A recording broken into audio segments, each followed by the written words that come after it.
Hello everyone, नमस्ते बेटा लोग। तो आज स्टार्ट करें। साइंस का आज हमारा सेकेंड लेक्चर है। इससे पहले वाले लेक्चर में हम लोगों ने बहुत सारे टर्म्स को देखा था, like incident ray, reflected ray, normal, point of incidence, angle of incidence, angle I, or angle of reflection, that is angle R। ठीक है, तो इतने सारे टर्म्स को देखा था। आज बेटा हम लोग पढ़ेंगे laws of reflection. Laws of किसका बेटा? रिफ्लेक्शन। लॉज ऑफ रिफ्लेक्शन मतलब प्रकाश के परावर्तन के नियम। अगर हिंदी में बात करें तो प्रकाश के परावर्तन के नियम। एग्जाम्स में सीधा सीधा पूछ दिया जाता है कि प्रकाश के परावर्तन के नियम। बेटा यहां पे लॉज ऑफ रिफ्लेक्शन है, मतलब क्या? मतलब कि लाइट जब भी स्ट्राइक करके बाउंस बैक होगा, लाइट जब भी किसी सरफेस से टकरा कर वापस लौटेगा तो उसका एक रूल है, वो एक नियम से लौटेगा। जैसे मन तैसे नहीं लौटेगा, उसका एक नियम। इसलिए पहले हम कहे थे ना कि फिजिक्स का मतलब ही होता है रूल ऑफ नेचर। फिजिक्स का मतलब ही होता है रूल ऑफ नेचर, प्रकृति का नियम। मतलब जो नियम यहां है वही नियम पृथ्वी के किसी भी कोने में होगा। तो लॉज ऑफ रिफ्लेक्शन का मतलब क्या कि प्रकाश किसी चीज से टकरा रहा है, टकरा के जब वो लौटेगा तो वो एक नियम के साथ लौटेगा, वो एक रूल के साथ लौटेगा। कैसे वो समझेंगे? तो लॉज ऑफ रिफ्लेक्शन में जो पहला लॉ है, जो पहला नियम है, फर्स्ट नियम जो है वो क्या है बेटा? वो देखते हैं कि मान लीजिए ये सरफेस, ये है सरफेस, यहां से किसी सोर्स से एक लाइट आया। कौन सा लाइट होगा ये? इंसिडेंट रे, जिसको हम लोग हिंदी में बोलते हैं आपतित किरण। ये लाइट यहां पे टकराया, इस पॉइंट पे टकराया, that is point of incidence. और यहां से ये लाइट रिटर्न हो गया, बराबर? ठीक है, तो ये इंसिडेंट रे हो गया, ये रिफ्लेक्टेड रे हो गया।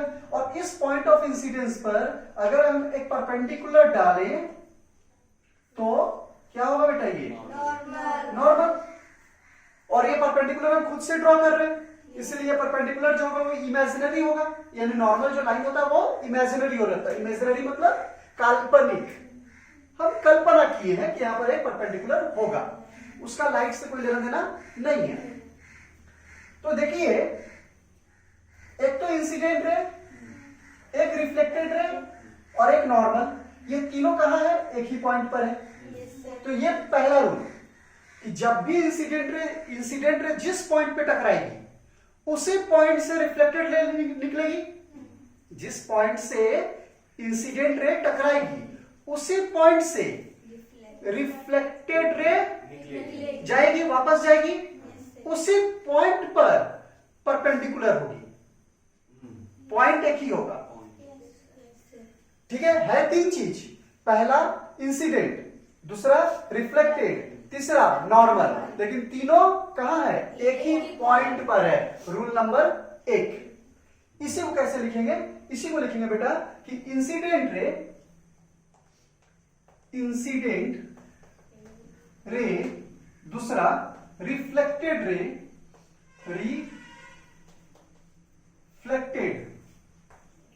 रे, तीसरा नॉर्मल और lie on a same point, or lie on a same point या फिर सेम सरफेस, क्योंकि एक ही सरफेस है ना ये। सरफेस तो चेंज नहीं हो रहा है, ठीक है, तो सेम पॉइंट लिख सकते हैं या फिर सेम सरफेस लिख सकते हैं। इज दैट क्लियर कि नहीं बेटा? बोलो। ठीक है, और lie on the same surface लिख दो, सेम प्लेन लिख दो, ठीक है, चलेगा।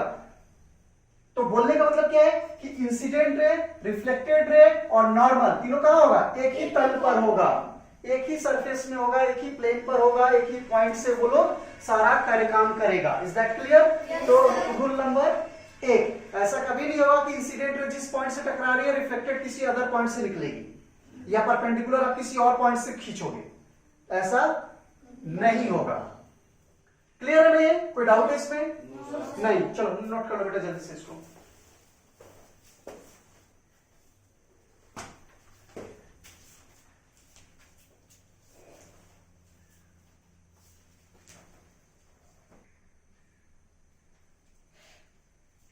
ठीक है, तो ये था प्रकाश के परावर्तन का पहला नियम, लॉज ऑफ रिफ्लेक्शन, है ना, लॉज ऑफ रिफ्लेक्शन में फर्स्ट रूल।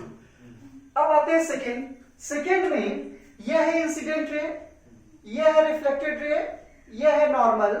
इंसिडेंट रे और रिफ्लेक्टेड रे के बीच में एक एंगल बन रहा है, दैट इज एंगल आई, पढ़ चुके हम लोग। Angle of reflection, sorry angle of incidence. Reflected ray और नॉर्मल के बीच में एक और एंगल बन रहा है, दैट इज एंगल आर। ये दोनों एंगल इक्वल होगा, that means angle of incidence, angle of incidence equal होगा एंगल ऑफ रिफ्लेक्शन का। मीन्स एंगल आई इक्वल होगा एंगल आर का। यह है second law, angle I is equal to angle R. मतलब कि जिस तरफ से लाइट आ रही है वो लाइट नॉर्मल के साथ जितना डिग्री का एंगल बनाएगी उतना ही डिग्री का एंगल बनाते हुए वो वापस जाएगी, ये फिक्स है। समझ में आ रहा है? जितना डिग्री का एंगल बनाएगी वो नॉर्मल के साथ उतना ही डिग्री का एंगल बनाते हुए वो रिटर्न जाएगी। मतलब आपको पहले से मालूम होगा कि ये लाइट इतना डिग्री का एंगल बनाते हुए आ रही है, दैट मीन्स ये इतना डिग्री का एंगल बनाते हुए उस पॉइंट पे, मैंने आपको पहले से मालूम हो कि लाइट वहीं जाएगी,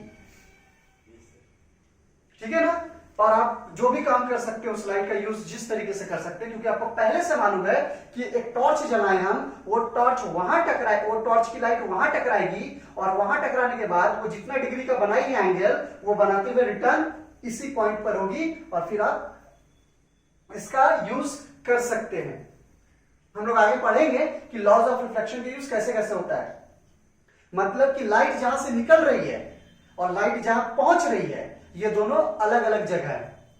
लाइट निकल रही है वहां से, पहुंच रही है वहां, लेकिन अगर वहां कोई आदमी खड़ा है तो उसको क्या पता चलेगा कि लाइट तो यहां से आ रही है, लेकिन यहां से लाइट आ नहीं रही है, यहां से टकरा कर लाइट जा रही है। आप समझ रहे हैं मेरी बात? यहां पे कोई है, यहां पर कोई है, ये जो व्यक्ति यहां पर खड़ा है उसको जो लाइट मिल रहा है वो कहां से उसको पता चलेगा? यहां से, कि उसको सीधा दिखाई दे रहा है कि इस पॉइंट से लाइट आ रही है उसके आंखों में, लेकिन एक्चुअल में लाइट निकल कहां से रही है? इस पॉइंट से। लेकिन ये पॉइंट उसको दिखाई नहीं देगा, या दिखाई देगा तो समझ नहीं पाएगा। समझ में आ रहा है ना? तो लाइट जहां से निकल रही है और लाइट जहां तक पहुंच रही है, ये दोनों अलग अलग जगह होता है या हो सकता है। सुपर 30 देखा? No sir, yes sir. Super 30 में इसका एक बहुत अच्छा एग्जाम्पल बताया है, गौर से देखिए सुपर 30। अच्छा हम दिखा देंगे, ये समझ में आ गया? Angle I is equal to angle R. मतलब अगर angle of incident ray normal के साथ इस डिग्री का एंगल बना रही है, इसका मतलब कि रिफ्लेक्टेड रे भी नॉर्मल के साथ 30 डिग्री का ही एंगल बनाते हुए वापस जाएगी। ये फिक्स है और इसी पर बहुत सारा एक्सपेरिमेंट हुआ है, क्योंकि लोगों को पहले से मालूम था कि इतना डिग्री पे ही जाएगी। ठीक है ना?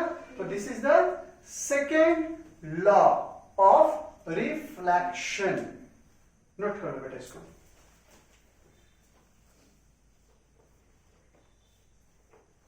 हिंदी में भी लिख सकते हैं, आपतन कोण परावर्तन कोण हमेशा आपस में बराबर होता है। आपतन कोण बराबर होगा परावर्तन कोण का।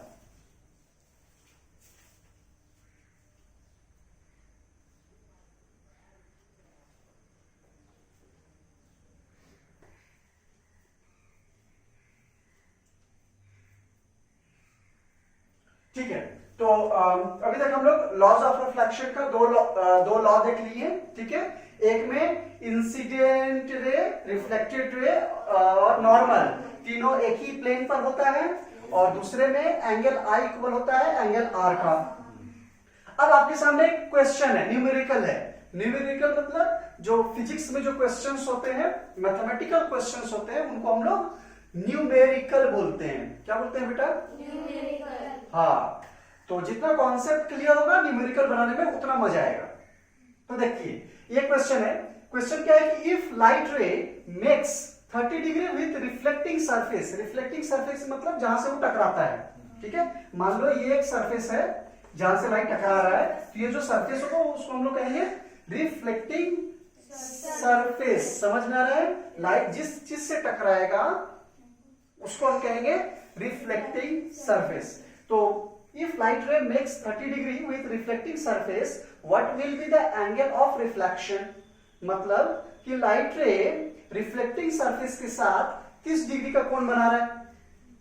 लाइट रे रिफ्लेक्टिंग सरफेस के साथ 30 डिग्री का एंगल बना रहा है, तो what will be the angle of reflection? तो एंगल ऑफ रिफ्लेक्शन आपको बताना है। चलो बताओ, देखते हैं कौन बना सकता है इसको।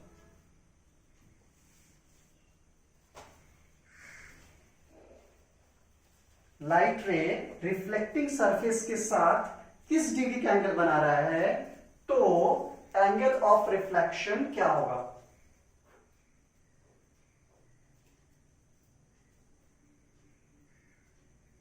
अच्छा, इस क्वेश्चन को थोड़ी देर के लिए होल्ड करते हैं, एक अदर क्वेश्चन करते हैं।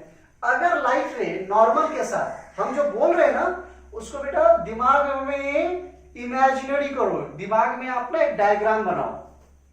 दिमाग में आपके पास एक प्लेन सरफेस है, लाइट आ रही है, दैट इज इंसिडेंट, टकराएगी, लाइट वापस जाएगी, दैट इज रिफ्लेक्टेड, बीच में आ गया नॉर्मल। तो इंसिडेंट रे और नॉर्मल के बीच का angle of incidence. Reflected ray normal के बीच का एंगल ऑफ रिफ्लेक्शन। क्लियर है ना? हम क्या बोल रहे हैं कि नॉर्मल लाइट रे जो है वो नॉर्मल के साथ 30 डिग्री का एंगल बना रही है। लाइट रे नॉर्मल के साथ 30 डिग्री का एंगल बना रही है, तो एंगल ऑफ रिफ्लेक्शन कितना होगा? 60 डिग्री। और दो लोगों को समझ नहीं आ रहा है। अच्छा, कितने लोग कह रहे हैं 60 डिग्री होगा? जो ओम कह रहा है कि 60 डिग्री। हाँ, एकदम रुकेंगे हम कह रहे हैं कि लाइट रे नॉर्मल के साथ 30 डिग्री का एंगल बना रही है, तो एंगल ऑफ रिफ्लेक्शन क्या होगा?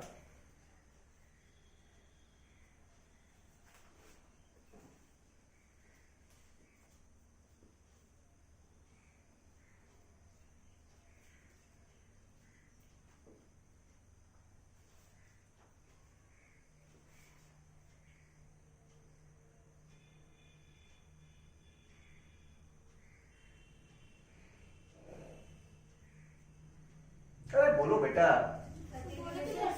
हाँ? 30 डिग्री। Yes sir. ये कैसे होगा 30 डिग्री? बराबर होता है एंगल आई एंगल आर की। तो हम तो एंगल आई बोले नहीं कि एंगल आई 30 डिग्री है। सर इंसिडेंट है ना, बोले लाइट हाँ। जा रहा है और फिर वो इधर रिफ्लेक्ट कर जा रहा है। हाँ, तो इंसिडेंट रे जा रहा है, तो आप नॉर्मल और जो लाइट जा रहा है उसका डिस्टेंस बताए ना 30 डिग्री।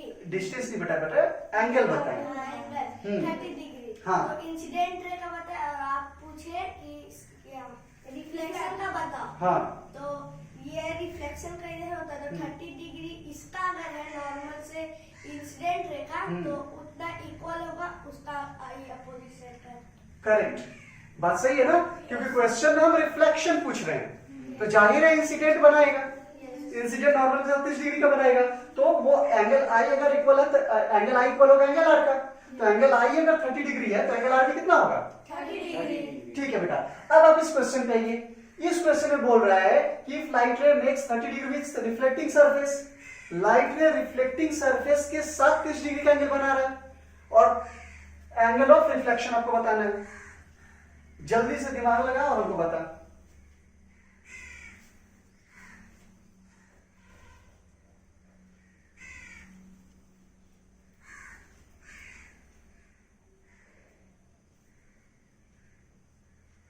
जो बता दिया उसको एक गिलास पानी मेरा तरफ से।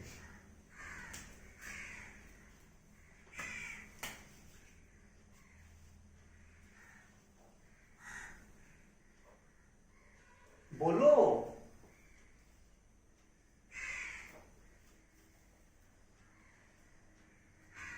लाइट रे रिफ्लेक्टिंग सरफेस के साथ 30 डिग्री का एंगल बना रही है, हमको एंगल ऑफ रिफ्लेक्शन जानना है।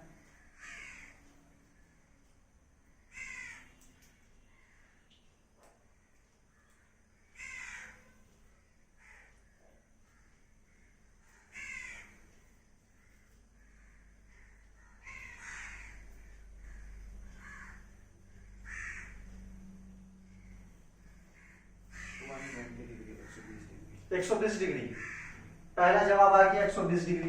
देखते हैं सही होगा कि गलत होगा। 60 डिग्री आया दूसरा जवाब। अंदाज दुर्योधन टाइप का तीर नहीं ना मार रहे हैं, अर्जुन के जैसा तीर मारिए, एकदम सीधा जाना चाहिए। हर जो भी आप आंसर दे रहे हैं उसका एक लॉजिक होना चाहिए कि हाँ सर में हम ये सोचे थे और इस हिसाब से इतना डिग्री हुआ।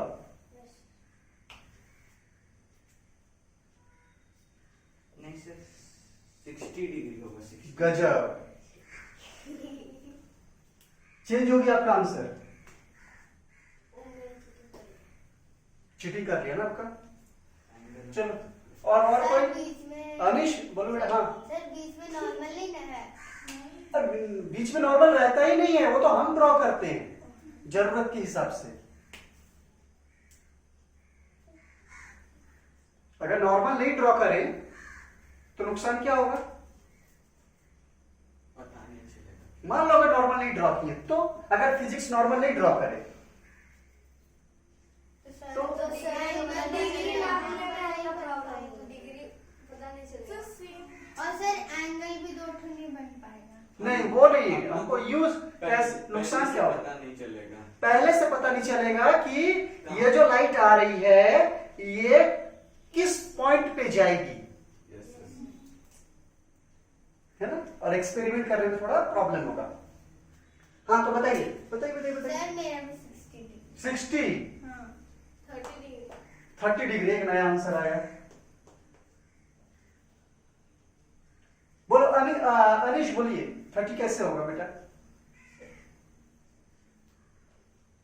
एक लाइट प्रकाश आ रहा है, बिल्कुल बिल्कुल प्रकाश आ रही है। चलिए ये हुआ आपका सरफेस। चलिए प्रकाश आ रही है, और वो रिफ्लेक्ट जाएगी। हाँ वो रिफ्लेक्ट होगी। हाँ वो गई रिफ्लेक्ट, ये आई ये गई। नॉर्मल 30 डिग्री का नॉर्मल बना रहा है। ये नॉर्मल दी है, यहाँ पे 30 डिग्री बनेगा। यस सर, तो 30 डिग्री से जाएगा। गलत है बेटा। हाँ अगला कॉन्सेप्ट किनका था? हमसे फर्स्ट निवेदिता। नहीं निवेदिता बताइए 60 कैसे होगा? सर एक सरफेस है ठीक, दे दिए सरफेस, इंसिडेंट रे आ रहा है, आ रही है, रिफ्लेक्ट रे जा रहा है, जा रही है। हाँ जा रही है। और ये तो 30 डिग्री का एंगल बना। कौन सा 30 डिग्री एंगल बनेगा? इंसिडेंट। इंसिडेंट और नॉर्मल के बीच। हाँ क्योंकि इमेजिन किए कि नॉर्मल। हाँ नॉर्मल तो इमेजिन करना ही है। तो आपका कहना है कि ये जो क्वेश्चन है उस क्वेश्चन के अनुसार इंसिडेंट रे और नॉर्मल के बीच 30 डिग्री का एंगल बन रहा है, बराबर? हाँ तो ये 30 डिग्री बनेगा तो बेटा ये भी तो 30 डिग्री बनेगा।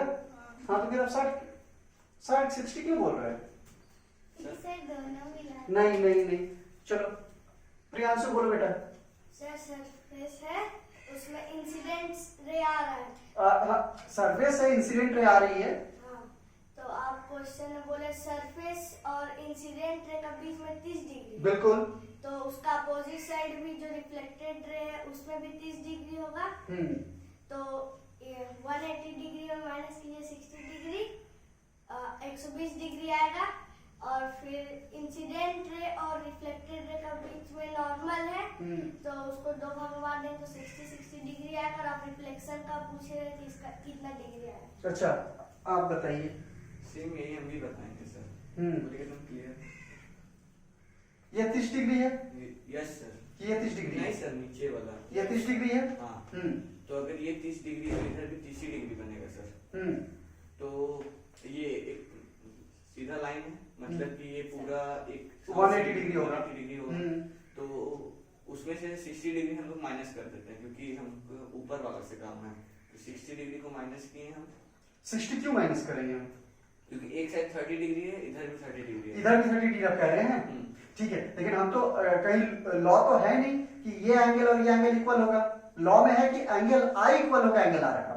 सर तो अगर ये इक्वल है सर, तो ये मतलब हाँ समझ रहे हैं, आप कह रहे हैं कि प्लेन सरफेस है। हाँ। तो जितना डिग्री इधर से आएगा, क्योंकि ये दोनों इक्वल है तो ये भी ऑपोजिट इक्वल ही होगा। चलो ठीक है, इसको कैसे सॉल्व करते हैं देखते हैं। देखो बेटा, ठीक है कोशिश की है, अच्छा बात है। और न्यूमेरिकल है, न्यूमेरिकल में थोड़ा दिमाग लगाना पड़ता है। ये देखिए ये सरफेस हो गया,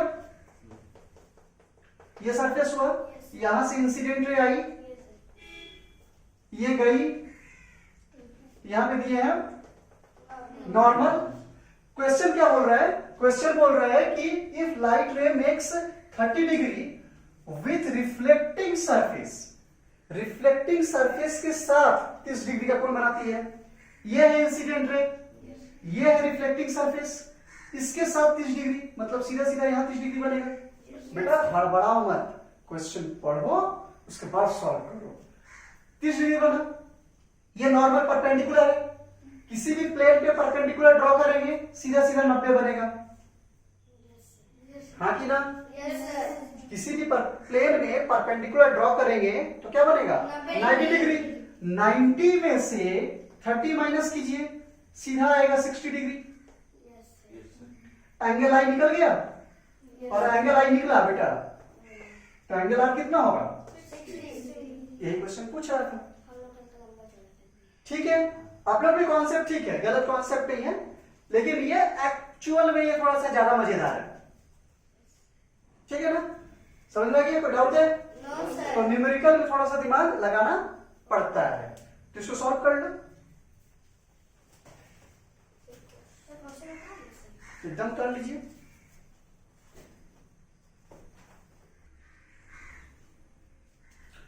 ओके बेटा, तो आपके सामने एक दूसरा न्यूमेरिकल है, वो है if the angle between incident ray and reflected ray is of 110 degree, what is the value of angle of incidence? Question क्या बोल रहा है? कोई समझा सकते हैं? समझाइए। If the angle between incident ray and reflected ray is of 110 degree, मतलब बोलो। सर जो एंगल बन रहा है उसका इंसिडेंट रे और रिफ्लेक्टेड रे का बीच में 110 डिग्री का ये है, एंगल बन रहा है, एंगल बन रहा है। करेक्ट। इंसिडेंट रे और रिफ्लेक्टेड रे के बीच में 110 डिग्री का एंगल बन रहा है। तो क्वेश्चन पूछ रहा है what is the value of angle of incidence. तो सिर्फ हमको एंगल ऑफ इंसिडेंस का वैल्यू बताना है, ओनली लिख दीजिए यहां पे। ठीक है, सिर्फ हमको एंगल ऑफ इंसिडेंस का वैल्यू बताना है। तो अभी बनाएंगे आप कि इसको वर्कआउट के लिए छोड़ दें? अभी बनाइएगा? नहीं, इसको हम वर्कआउट के लिए छोड़ते हैं। ये बेटा आपके लिए वर्कआउट है, घर पे जाकर के इस क्वेश्चन को आराम से बनाइएगा। जिसका जिसका बन जाएगा हमको मैसेज करना। मैसेज में भी नहीं, मैसेज में हमको मैसेज कीजिएगा कि सर बन गया है और मेरा आंसर ये है। शर्त ये है बेटा, अपने अंदर ईमानदारी रखना। अगर जीवन में आगे बढ़ना है तो सबसे पहला फॉर्मूला ऑनेस्ट बनो, खुद से बनाना। कोई प्रॉब्लम, किसी से कोई हेल्प नहीं लेना है, खुद से बनाइए। जितना आपको कॉन्सेप्ट मिला है उसी कॉन्सेप्ट का इस्तेमाल करके बनाना है। और जब आपका फाइनल बन लगे कि नहीं ये बन गया है, यही आंसर होगा, आप हमको मैसेज कर दीजिए। नेक्स्ट क्लास जब भी होगा साइंस का, कब होगा नेक्स्ट क्लास? जब भी होगा हम आपको कल बता देंगे। फ्राइडे को होगा। हाँ, उसी के आसपास होगा। तो जब भी नेक्स्ट क्लास होगा सबसे पहले उस दिन हम इस क्वेश्चन पे डिस्कस करेंगे। और अगले क्लास में बेटा हम लोग पढ़ेंगे प्लेन मिरर। क्या पढ़ेंगे? प्लेन मिरर के बारे में हम लोग पढ़ेंगे। ठीक है, प्लेन मिरर के बारे में थोड़ा सा हम लोग क्लास 6 में भी पढ़े हैं, लेकिन इसमें हम लोग थोड़ा सा और आगे बढ़ेंगे और इसको अच्छे तरीके से पढ़ेंगे। ठीक है ना? तो चलो फिर